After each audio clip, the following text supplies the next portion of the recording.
TJSFM with more music variety. You request it, we play it, you enjoy it. This is TJSFM. Okay, well, welcome to this TJSFM interview. I am interviewing Junior Turner here. Hello. How are you doing? I'm good. I'm full of busy, and here I am talking to you. Yeah, thank you very much for joining us. No problem. Now, I heard you got your new single called Hurricane getting released. Yeah. No, it's released, is it not? It's out now. Yeah, it came out on the 27th, and it's been manic. It's been really busy ever since it came out, with radio promo and online and social media. It's just been ridiculous. But I'm loving every second. Yeah, and I've bought your song from iTunes, and it's really, really good, may I just say. So. Thank you very much, Jamie. That's we'll be playing it later on in the show. Great. Yeah. Also, it's something before we started recording this. You said something about the BBC Children Need want to release your single. Yeah. In 2010 I won a competition out of 110,000 people that entered to release a regional single for children in need. So basically, what they done was divided Britain up into 4 quarters: north east, north west, south east, south west. And they asked for the 4 quarters of Britain to submit songs to be released. And I got down to the last 4, and then won it with a cover version of a song called The Impossible Dream. And now, after, be 4 years coming up, due to, obviously, since then I've went on to do a lot more and get a name out there and stuff. They've got a regional event on in the northeast of England, where I am in Newcastle. They're putting a regional event down here this year, and initially they'd asked me just to perform on that show, and I'd said, yeah, that would be great. And then obviously, because I'd said yes, they then said, well, how about we re-release the single for children in need. So as far as I'm aware, they're doing it different this year, because with different rules and regulations and stuff, and wanting, obviously knowing that the way that money's been lately with people in the country and stuff, what they're going to do is they're going to put it on a Just Giving page on Just Giving's website, and there'll be a link to download the song when it's released, and people can go on and give a voluntary amount. So if they want to give 1 pence, 10 pence, 5 pence, £1, £10, £100, then they can give whatever they feel, and then in doing so they'll get a link sent to them to download the single. Yeah, and that'd look it. I think Children Need, they do well every year. Some of the things that they come up with is really, really good. Oh yeah, without a doubt. I mean, it's great to be part of. I'd kind of, at the beginning of the year, every year before, I brought out 2 singles, either one at the beginning and one at the back of the year. This year, I kind of wanted to push the boat out and went to 3, which was that of Better Day. I brought Better Day out, the first single this year. Then I brought out Natural and Nice, and then this one, Hurricane, was kind of pushing the boat out. Now I'm re-releasing The Impossible Dream, and I'm bringing out a Christmas single, and I'm releasing a single over in America at Christmas time as well. So it 3's end up being 6. So, but again, I can't complain, because it's all for positive reasons that this is happening, Yeah, it keeps you busy as well, it's quite good to be kept busy and kept going. Yeah, I mean, it's great to be busy, and the good thing is that I don't think next year will be a quiet one either, because there's lots of big plans in place, maybe for a tour, or maybe support act to a big celeb name, so there's loads happening. And also, I've got to finish the album next year. I've got to basically got an agreement that next year I'll finish the second album, which is called Direction. So I'm looking forward to finishing that as well. So even if I have a quiet year next year, I'll be quiet in the background, still working to get the album ready for September, October time. So this time next year, I should be. Well, I should have the second album. Maybe the first single of next year will be that, a single that releases the album. So yeah, between now and the end of 2014, I'm pretty much agreed on what I'm doing. And Yes. I just want to ask, but sorry, it's just it says that you've worked with a lot of musicians and producers. Who's what's the best? Who's like the no sorry who would you like to collab with? Who's Who would I your like to all-time? collaborate? Yeah. You know, I've been asked this recently. I got asked it on a video blog diary that was done, and I got to put to me in two different ways. That one could be past, i.e., dead, and one could be alive. The one dead, I said, would be John Lennon. I would love to collaborate with, who's still alive. Yeah. And modern day, who would I like to collaborate with? This is a good question, Jamie. You really planned this. Who would I like to collaborate with?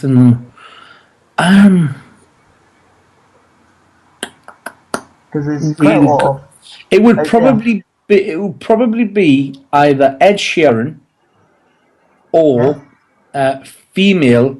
Would be Ellie Goulding she's really good. because because I think that I'm always one that if you look back at this year, the three singles that I've done, they're all different to each other, and I'm always looking for different ways to test myself. You know, and kind of like a boxer. You know, like I keep putting myself in against different opponents and seeing if I can beat them, and so far so good. With obviously all the reviews from Billboard magazine in America, from Music Crowns in the UK, which is big magazine here for reviews. Everything that I've put out there so far has been phenomenal in terms of the response and people buying it and the feedback I get. So everything that I've done has been different from one to the next. And I suppose working with Ed Sheeran would be different to anything I've already done, and working with Ellie Goulding would be different to anything I've already done. So that I think that's the reason that I say that is because I think it'll be a challenge for me to step into their world and do what they do. Because well, Ed Sheeran, he's wrote a few songs for people. I think he wrote a song for One Direction as well. Well, I mean, at the end of the day, One Direction, it's a formatted winner all day long. I mean, they are the next Take That coming through, and it's a mastermind genius behind it. But will it last? I wouldn't have thought so. I think the cracks will appear before long because of the pressure that's on them, and obviously, it becomes a horse race as well, where one of them will look at the other one and think, "Am I better than him?" And you get the Robbie Williams syndrome all over again, don't you? Where one wants to take that and and I think it'll be what's the guy called at One Direction, the one with the curly hair, Harry Styles. I think he'll become the next Robbie Williams. Yeah, so he could probably separate from. Yeah, I think he's got the individual limelight as it is. He's getting singled out all the time from the other four boys. So I wouldn't be surprised in the next 5-6 years to see him quit. And I think he's already made a solo single already. So I think you're right. It's starting to appear there. Yeah, well, I think that'll definitely be the way forward with them. But again, though, I've got to say, the problem that I have is I watch some of this reality TV stuff, and it's just car crash TV at the moment. I mean, the way that they're doing this with the chairs thing, where there's 6 chairs and then the chop and changing them. Yeah. I'm not being funny, but I've been around and I see a lot of this unsigned talent as it's kind of stereotyped.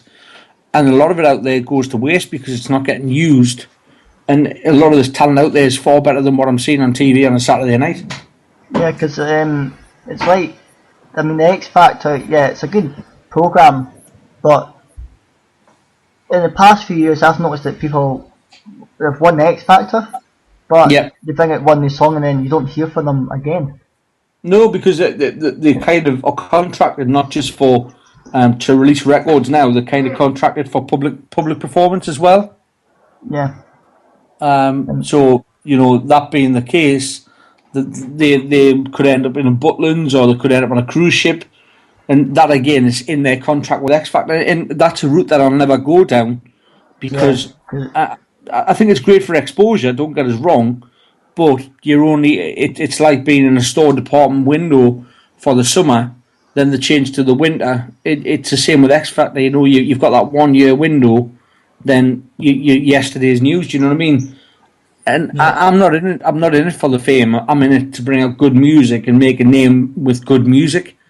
And I don't think it's never been done since the 90s. I mean, if you look back at the 90s and some of the music that come out then, it wouldn't happen in today's industry because there's not the window of opportunity for music to be heard. Whereas they used to walk into a radio station and put a CD down and say, "Give that a listen."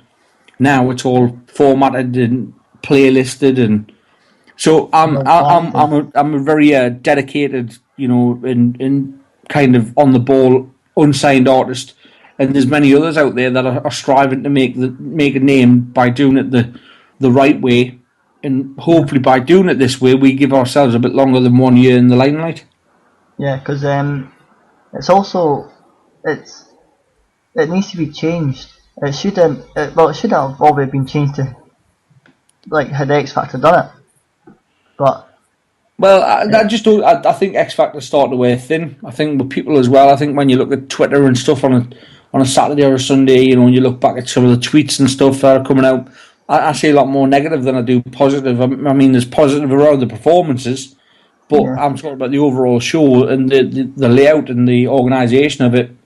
It's not coming across well because, you know, you're putting people on these chairs on a Saturday night in the 6 chairs and building up their hopes.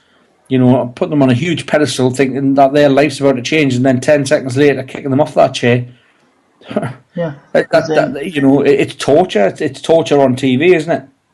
Well, it's I was reading in the news.